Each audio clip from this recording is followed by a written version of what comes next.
Welcome to Surya tutorials. तो कैसे हो आप लोग। आज हम लोग जो है क्लास 10th के केमिस्ट्री के चैप्टर नंबर 4 जो कि हमारा कार्बन एंड इट्स कंपाउंड है, इसके मल्टीपल चॉइस क्वेश्चंस को सॉल्व करेंगे। तो यहाँ पर हम लोग जो है उन सभी मल्टीपल चॉइस क्वेश्चंस को देखेंगे जो आपके बोर्ड एग्जाम्स के पॉइंट ऑफ व्यू से बहुत इम्पोर्टेंट होंगे। तो वीडियो को जो है आप लोग लास्ट तक ज़रूर देखिएगा। साथ ही साथ जो है अगर आप लोगों ने अभी तक जो है चैप्टर नंबर 1 से लेकर के चैप्टर नंबर 3 तक की जितने भी आपके केमिस्ट्री के चैप्टर्स हैं उन सभी के मल्टीपल चॉइस क्वेश्चंस की वीडियो को नहीं देखा है तो डिस्क्रिप्शन में जो है प्लेलिस्ट की लिंक गिवन है, आप लोग जा कर के देख सकते हैं। बिकॉज मल्टीपल चॉइस क्वेश्चंस बहुत ज़्यादा इम्पोर्टेंट हैं आपके बोर्ड एग्जाम्स के लिए।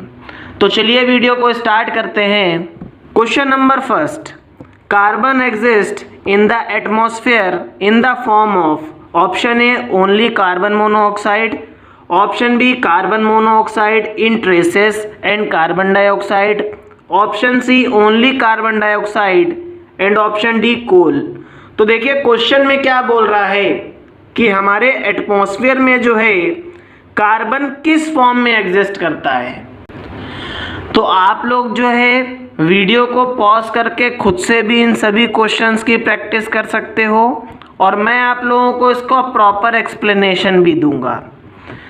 तो देखिए अगर हम लोग इसके करेक्ट आंसर को देखें तो ऑप्शन सी आपका क्या होगा, करेक्ट आंसर होगा। तो हमारा जो कार्बन है वो हमारे कार्बन डाइऑक्साइड की फॉर्म में क्या करता है, एटमॉस्फेयर में एग्जिस्ट करता है। नेक्स्ट क्वेश्चन को देखते हैं, दैट इज क्वेश्चन नंबर 2।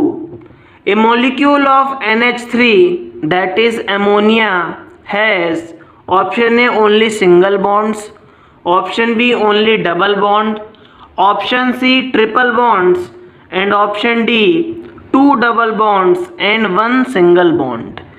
तो देखिए अगर हम लोग अमोनिया के मॉलिक्यूल को देखें तो देखिए नाइट्रोजन का एटॉमिक नंबर कितना होता है, 7 होता है। तो 2,5 इसकी इलेक्ट्रॉनिक कॉन्फ़िगरेशन हो जाएगी और हाइड्रोजन का एटॉमिक नंबर 1 होता है तो इसकी इलेक्ट्रॉनिक कॉन्फ़िगरेशन क्या हो जाएगी, 1 हो जाएगी। तो अगर आप लोग जो है इसके स्ट्रक्चर को ड्रॉ करोगे तो जो अमोनिया का स्ट्रक्चर होगा वो आपका कुछ इस तरीके से होगा, ठीक है।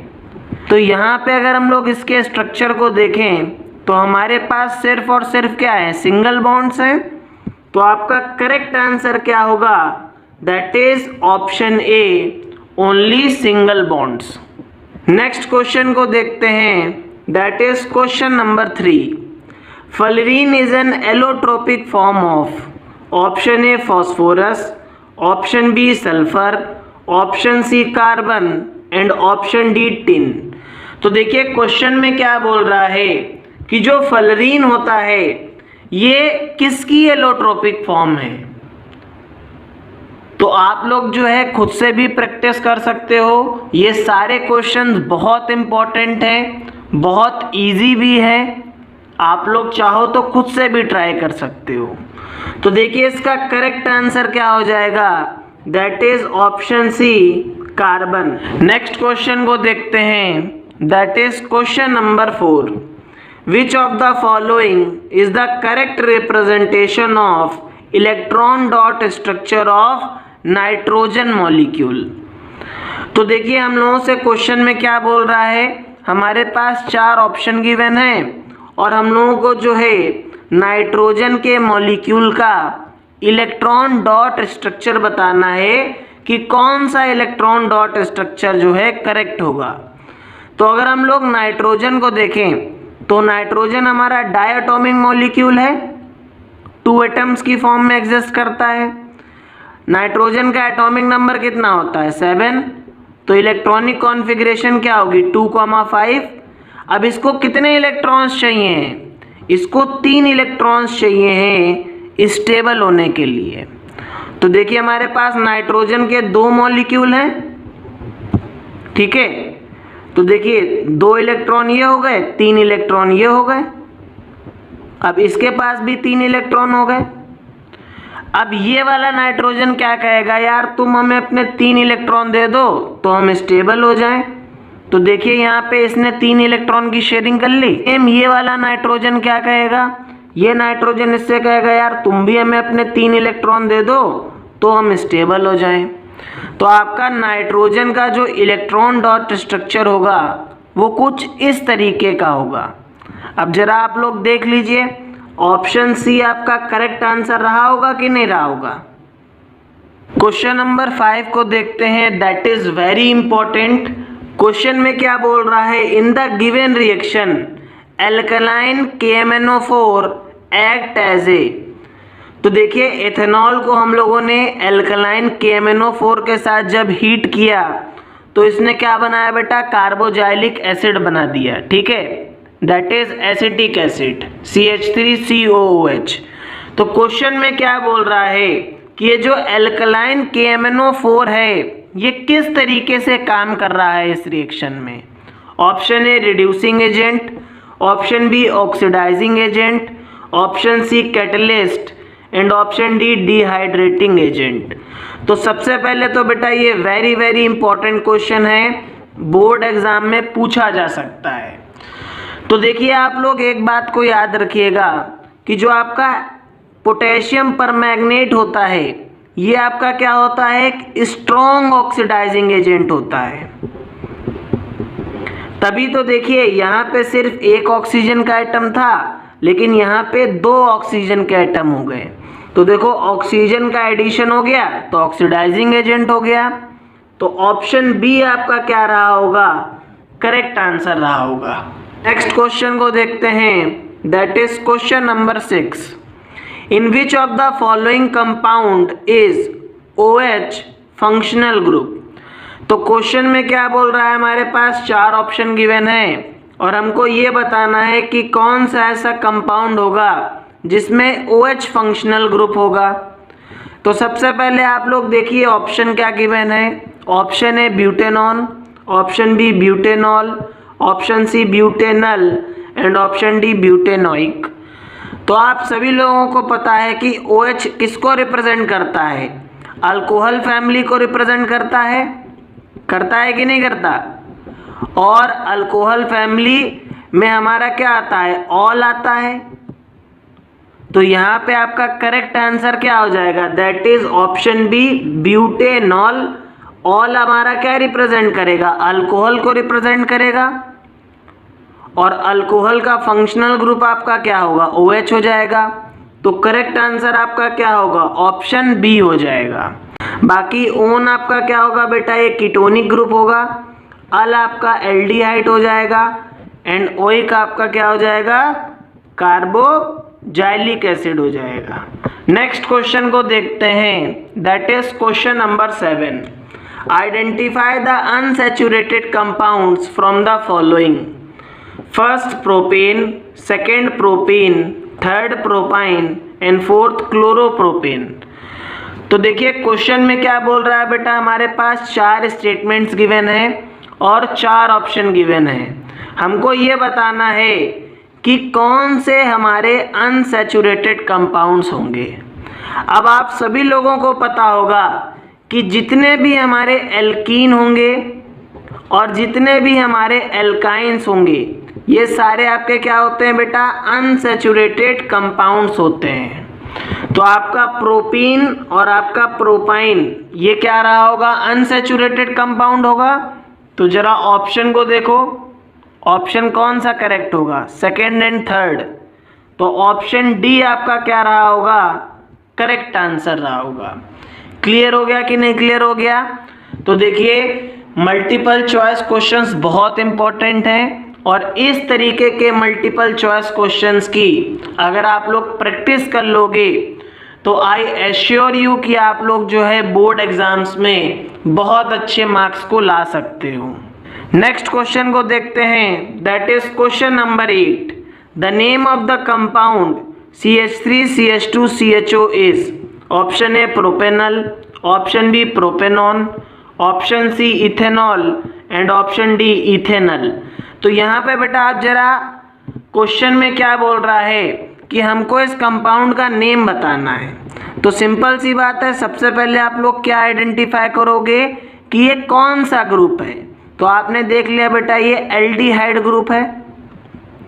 नेमिंग यहाँ से स्टार्ट करोगे 1 2 3। तो देखिए इसके पास कितने कार्बन है, 3 कार्बन है। तो आपका हो गया प्रोप, हो गया कि नहीं हो गया। और कौन सा ग्रुप है, एल्डिहाइड है, तो अल होगा कि नहीं होगा, तो प्रोपेनल हो गया। तो इसका करेक्ट आंसर क्या हो जाएगा, that is option A, propanal. Question को देखते हैं। अगेन बेटा बहुत ज़्यादा इंपॉर्टेंट क्वेश्चन है।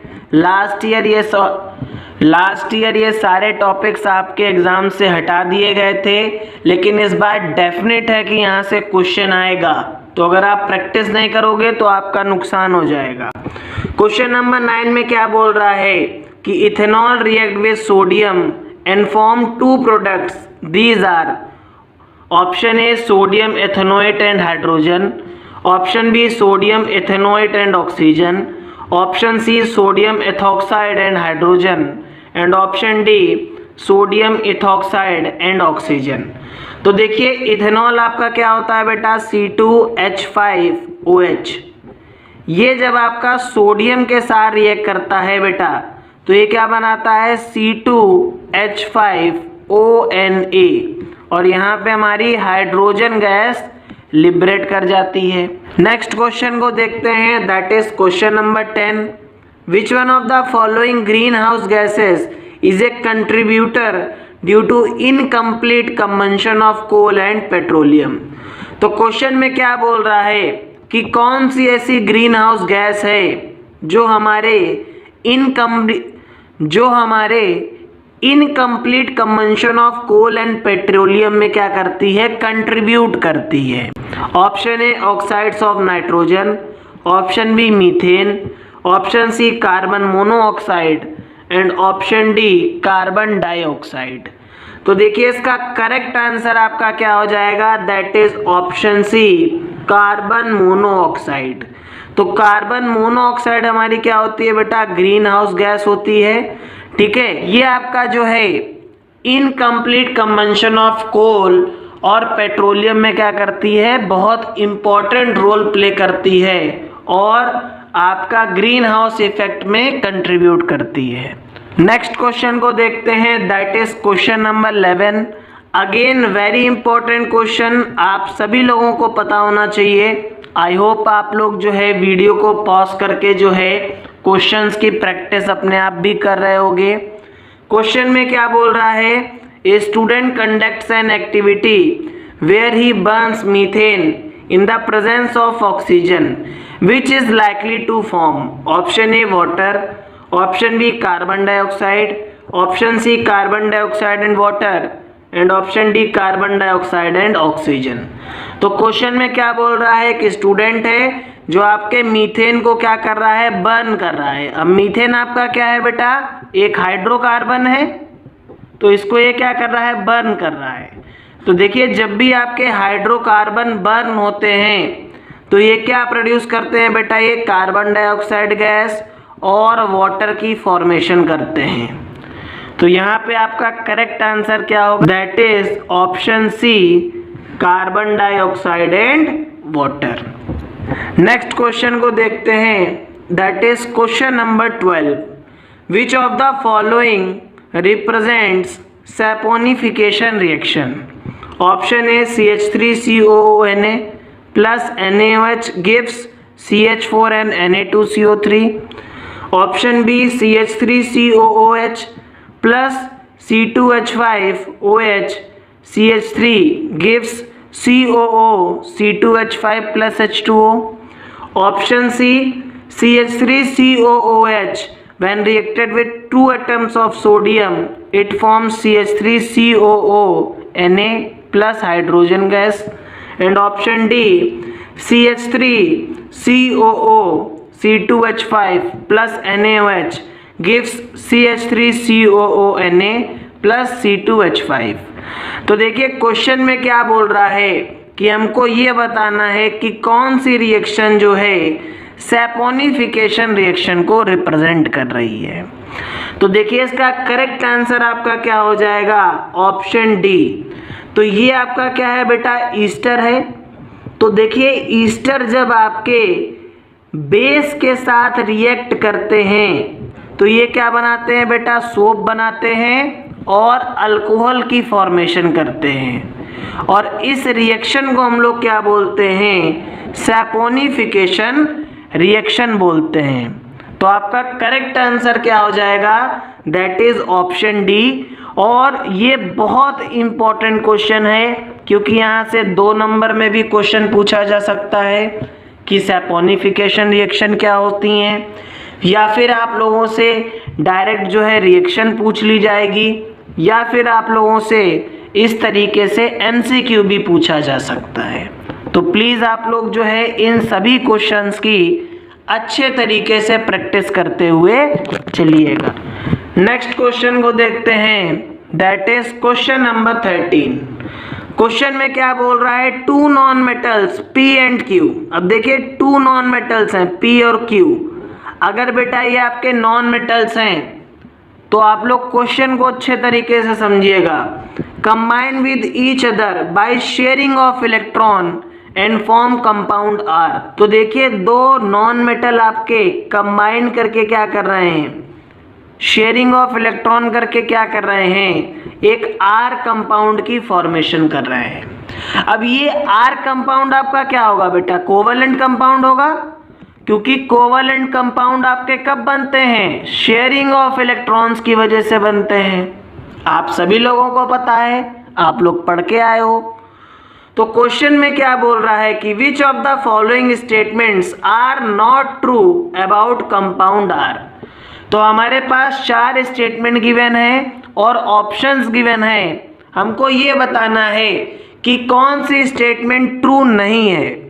तो देखिए कोवैलेंट कंपाउंड्स हमारे कैसे होते हैं, कोवैलेंट कंपाउंड्स कभी भी आयनिक बॉन्ड्स की फॉर्मेशन नहीं करते। तो पहली वाली स्टेटमेंट गलत हो जाएगी। सेकेंड वाली स्टेटमेंट देखिए आपकी सही है बेटा, क्योंकि कोवैलेंट कंपाउंड आपके बैड कंडक्टर ऑफ इलेक्ट्रिसिटी होते हैं। थर्ड वाली स्टेटमेंट को देखते हैं। अब ये जो कोवैलेंट कंपाउंड होते हैं क्या ये आपके वाटर में सोल्यूबल होते हैं, तो नहीं होते हैं। तो थर्ड वाली स्टेटमेंट भी आपकी क्या होगी, गलत हो जाएगी। फोर्थ वाली स्टेटमेंट को देखते हैं। तो कंपाउंड R जो है आपका, क्योंकि ये कोवैलेंट कंपाउंड है तो इसका मेल्टिंग पॉइंट और बॉइलिंग पॉइंट क्या होगा, लो होगा। तो ये दोनों तो आपकी ट्रू स्टेटमेंट हो गई, और फर्स्ट वाली और थर्ड वाली गलत स्टेटमेंट हो गई। तो हमसे क्वेश्चन में यही तो बोल रहा था कि हमको गलत स्टेटमेंट बतानी है ना। तो जरा आप लोग ऑप्शन को देखो और चेक करो कौन सा ऑप्शन होगा यहाँ पे। ऑप्शन सी आपका क्या हो जाएगा, करेक्ट आंसर हो जाएगा, क्योंकि पहली और तीसरी स्टेटमेंट आपकी क्या है, गलत है। नेक्स्ट क्वेश्चन को देखते हैं, that is question number 14। You have been given neem oil in a beaker in order to study saponification reaction. Which of the following chemical substance you add to this oil? Option A 20% of calcium hydroxide, option B 20% of sodium hydroxide, option C 30% of magnesium hydroxide, and option D 10% of calcium hydroxide. तो देखिए आपको question में क्या बोल रहा है कि आपको नीम ऑयल दिया गया है और आपको जो है सैपोनिफिकेशन रिएक्शन की स्टडी करनी है। तो आपके पास कौन सा केमिकल सब्सटेंस होना चाहिए जो आप जो है इस ऑयल में ऐड कर सको।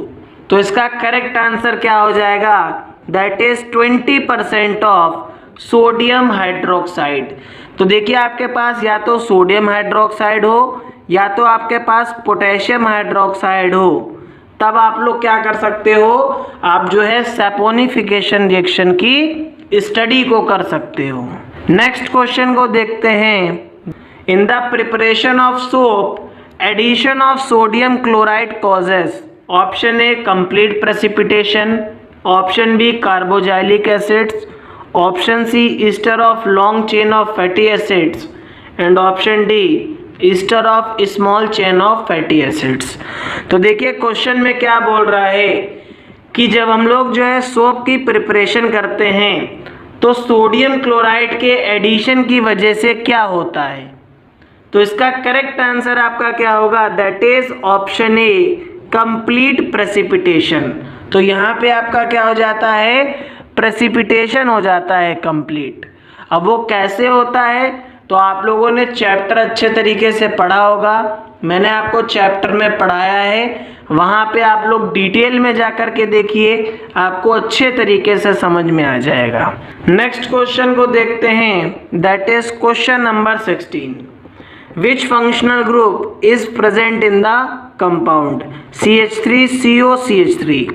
तो देखिए क्वेश्चन में क्या बोल रहा है कि हमको एक फिगर दे दिया गया है और हमको ये बताना है कि इसमें कौन सा फंक्शनल ग्रुप प्रेजेंट होगा। तो आप लोगों को, अगर आप लोगों ने अच्छे तरीके से चैप्टर पढ़ा है तो देखने की भी ज़रूरत नहीं है इसमें कौन सा ग्रुप प्रेजेंट है, कीटोन प्रेजेंट है। तो जरा ऑप्शन को देख लो, ऑप्शन डी आपका क्या रहा होगा, करेक्ट आंसर रहा होगा। नेक्स्ट क्वेश्चन को देखते हैं, that is question number 17। Which of the following is the molecular formula of cyclobutane. तो क्वेश्चन में क्या बोल रहा है कि साइक्लोब्यूटेन का मॉलिक्यूलर फॉर्मूला क्या होगा। Option A C4H10, option B C4H6, option C C4H8 and option D C4H4। तो यहाँ पे आप लोग जरा फिगर को देखिए, साइक्लोब्यूटेन। तो देखिए हमारे पास 4 कार्बन होंगे, तो यहाँ पे आप लोग फिगर को देखिए, हमारा 4 साइड से बॉन्डेड होता है। तो देखिए आपका स्ट्रक्चर कुछ इस तरीके का होगा कि नहीं होगा। तो देखिए 4 कार्बन हो गए, 2 2 4 2 6 और 2 8, 8 हमारे पास हाइड्रोजन हो गए। तो इसका मॉलिक्यूलर फॉर्मूला क्या होगा, C4H8। नेक्स्ट क्वेश्चन को देखते हैं, that is question number 18। Following are the properties of ionic compound. तो क्वेश्चन में क्या बोल रहा है कि हमको 4 पॉइंट्स गिवन है, हमको बताना है कि कौन सी जो है आयनिक कंपाउंड्स की प्रॉपर्टी होगी। Option A, they have high melting point and boiling point.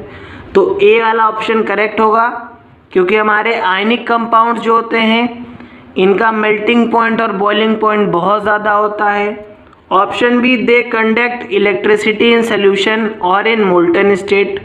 तो देखिए जितने भी आपके आयनिक कंपाउंड्स होते हैं ये आपके सोल्यूशन की फॉर्म में या अपनी मोल्टन स्टेट में क्या करते हैं बेटा, इलेक्ट्रिसिटी को कंडक्ट कराते हैं इजीली। तो आपका बी वाला ऑप्शन भी करेक्ट होगा। तो करेक्ट आंसर यहाँ पे आपका क्या हो जाएगा, that is option C, both A and B. तो आपकी जो ए वाली स्टेटमेंट है और बी वाली स्टेटमेंट है, ये दोनों ही स्टेटमेंट आपकी क्या है, ट्रू है। नेक्स्ट क्वेश्चन को देखते हैं, that is question number 19। C3H6 belong to the homologous series of option A alkynes, option B alkenes, option C alkanes and option D cycloalkanes। तो देखिए यहाँ पे हमारे पास एक कंपाउंड गिवन है C3H6। तो देखिए बेटा CnH2n ये हमारे किस कंपाउंड को रिप्रेजेंट करता है, ये हमारे एल्कीन्स को रिप्रेजेंट करता है कि नहीं करता। तो ये किसकी होमोलोगस सीरीज होगी, ये आपके एल्कीन्स की होमोलोगस सीरीज होगी। तो आपका ऑप्शन बी क्या रहा होगा, करेक्ट आंसर रहा होगा।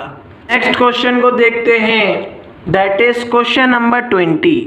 विच of the following will undergo addition reaction. बहुत इंपॉर्टेंट क्वेश्चन है। क्वेश्चन में क्या बोल रहा है कि हमारे पास 4 ऑप्शन गिवन है और हमको ये बताना है कि कौन सा कंपाउंड जो है एडिशन रिएक्शंस को अंडरगो करेगा। तो देखिए जितने भी आपके एल्कीन्स और एल्काइंस होते हैं, मींस आपके जो अनसैचुरेटेड कंपाउंड्स होते हैं, ठीक है बेटा, ये आपके क्या करते हैं, ये आपके एडिशन रिएक्शंस को शो करते हैं। तो यहाँ पे आपका अनसैचुरेटेड कंपाउंड कौन सा है भाई, देखिए ये आपका एल्केन हो गया, ये भी आपका एल्केन है और ये भी आपका एल्केन है। बचा क्या C2H4 that is an alkene.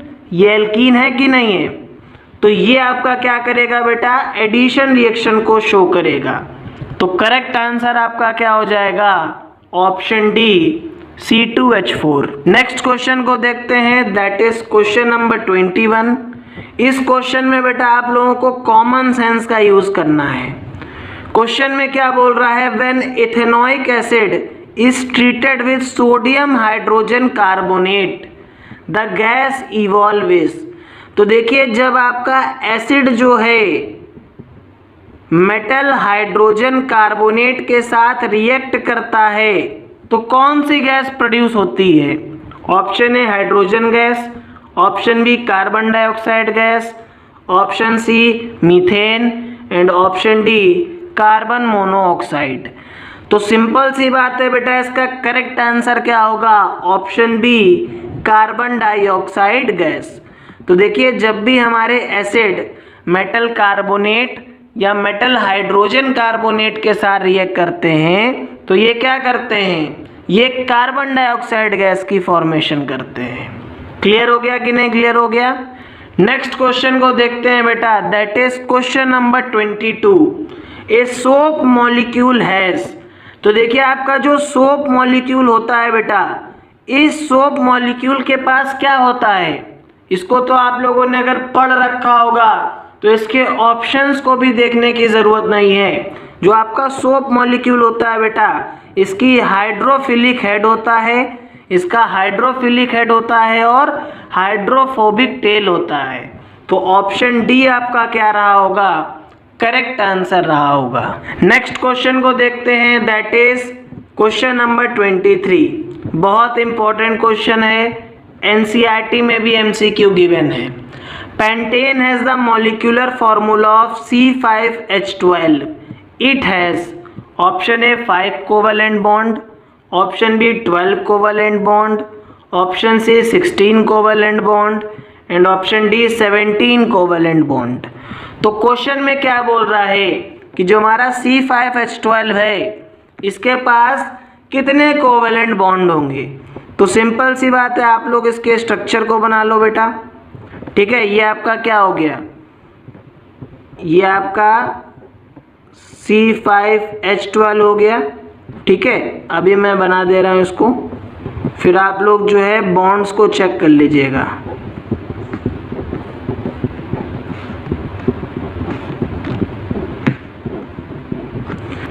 अब आप लोग जो है यहाँ पे बॉन्ड को काउंट कर लो।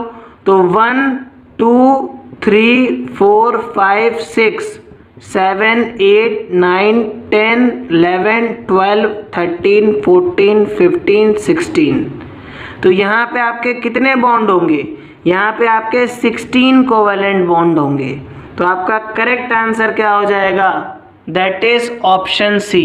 नेक्स्ट क्वेश्चन को देखते हैं बेटा, बहुत ज़्यादा इंपॉर्टेंट क्वेश्चन है। क्वेश्चन में क्या बोल रहा है, while cooking if the bottom of the vessel is getting blackened on the outside it means that option A the food is not cooked completely, option B the fuel is not burning completely, option C the fuel is wet and option D the fuel is burning completely। तो question में क्या बोल रहा है कि जब हम लोग खाना बनाते हैं तो अगर हमारे बर्तन का जो बॉटम वाला पार्ट है अगर वो काले कलर का हो जाए बाहर से तो इसका मतलब क्या होता है। तो देखिए इसका करेक्ट आंसर क्या हो जाएगा, that is option B, the fuel is not burning properly. तो जब हमारा फ्यूल कंप्लीटली बर्न नहीं करता है तो वहाँ पे क्या होता है कि जो आपका बर्तन होता है वो नीचे से काला हो जाता है। ठीक है, अब हम लोग जो है अपने लास्ट क्वेश्चन को देखते हैं, दैट इज क्वेश्चन नंबर 25। बहुत इजी क्वेश्चन है।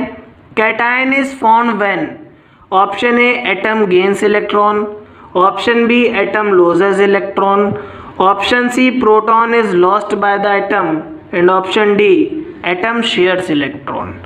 तो क्वेश्चन में क्या बोल रहा है कि कैटायन कब बनते हैं। तो बेटा कैटायन आपके कब बनते हैं, जब आपका एटम जो है इलेक्ट्रॉन को लूज करता है। तो इसका करेक्ट आंसर क्या हो जाएगा, दैट इज ऑप्शन बी। तो देखिए इस तरीके से हम लोगों ने जो है कार्बन एंड इट्स कंपाउंड के सभी मल्टीपल चॉइस क्वेश्चंस को सॉल्व कर लिया। आई होप आप लोगों को वीडियो अच्छा लगा होगा। वीडियो अच्छा लगा हो तो प्लीज़ चैनल को सब्सक्राइब करिएगा। अगर आप लोगों को इन मल्टीपल चॉइस क्वेश्चंस की प्रैक्टिस करनी है तो डिस्क्रिप्शन में लिंक गिवन है, आप लोग जो है पीडीएफ को डाउनलोड कर सकते हो। साथ ही साथ अगर आप लोगों ने अभी तक की चैनल को सब्सक्राइब नहीं किया है तो प्लीज़ चैनल को सब्सक्राइब कर लीजिए। मैं डेली जो है रेगुलर आप लोगों के लिए जो है वीडियोस लाता रहता हूँ। और साथ ही साथ आप लोगों को नीचे जो है साइंस के सभी चैप्टर्स के सारे वीडियोस की प्लेलिस्ट मिल जाएगी, तो प्लीज़ आप लोग जो है जा कर के देखो, वहाँ पे मैंने सब कुछ पढ़ा दिया है। Thank you so much. मिलते हैं नेक्स्ट वीडियो में। प्लीज़ आप लोग जो है चैनल को अपने फ्रेंड्स के साथ ज़्यादा से ज़्यादा शेयर करो, जिससे जो है मुझे मोटिवेशन मिले और मैं और आप लोगों के लिए अच्छे अच्छे वीडियोस बनाता रहूं।